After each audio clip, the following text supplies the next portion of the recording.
Coba deh, bayangin, ada sebuah sistem ekonomi yang tujuannya bukan cuma buat cari untung semata. Hari ini, kita bakal kupas tuntas sebuah sistem yang berjalan dengan prinsip-prinsip yang beda banget dari yang biasa kita kenal. Nah, pertanyaan ini nih yang jadi pusat pembahasan kita kali ini. Sebuah pertanyaan yang benar-benar mengubah cara kita mandang gimana seharusnya sebuah ekonomi itu berfungsi.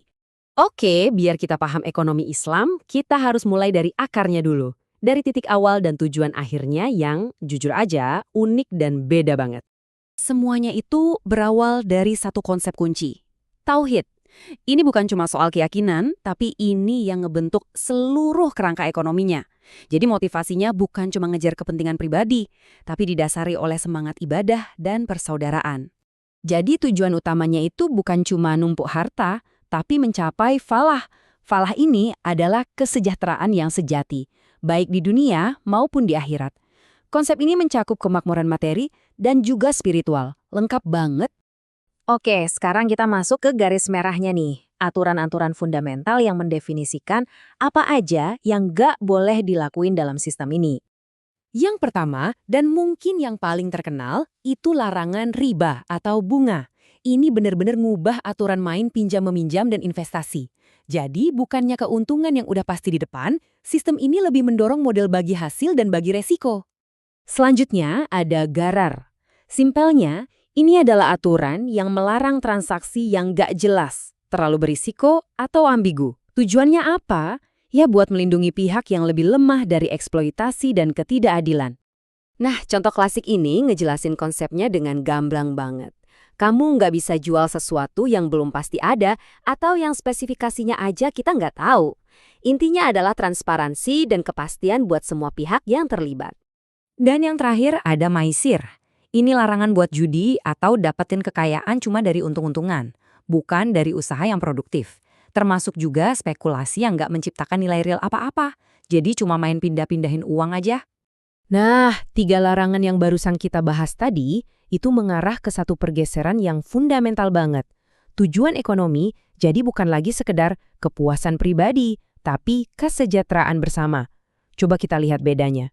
Disinilah kita bisa lihat pergeseran filosofis intinya. Kalau di ekonomi konvensional, tujuannya itu memaksimalkan utilitas atau kepuasan pribadi, di sini tujuannya adalah mencapai maslahah atau kebaikan bersama.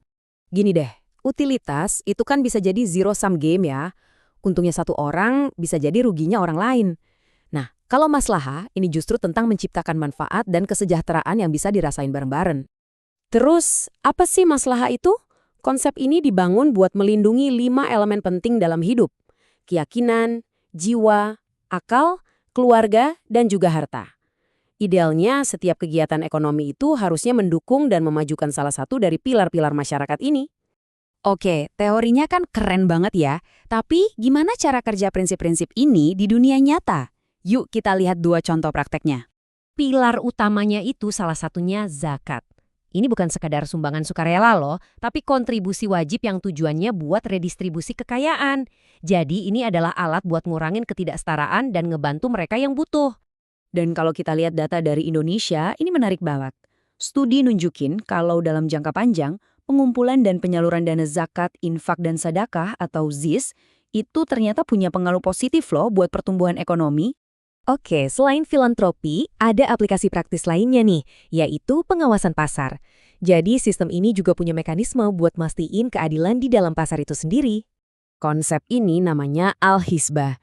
Kerennya, peran Al-Hisbah ini udah berevolusi selama berabad-abad. Dulu di zaman Nabi, aktivitasnya masih informal. Terus jadi lembaga formal di zaman Khalifah Umar.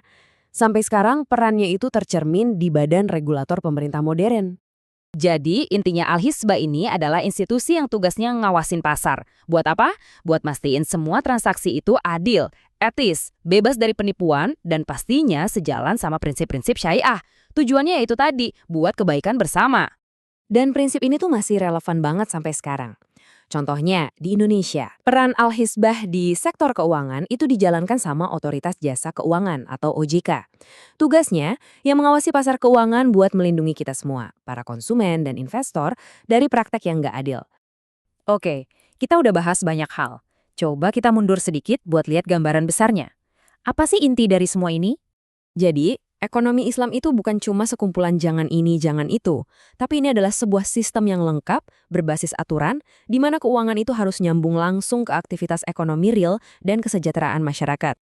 Dan pada akhirnya, ini semua ninggalin kita dengan satu pertanyaan besar buat direnungkan. Sejauh mana nilai-nilai inti sebuah masyarakat itu membentuk dan seharusnya membentuk aturan main ekonominya?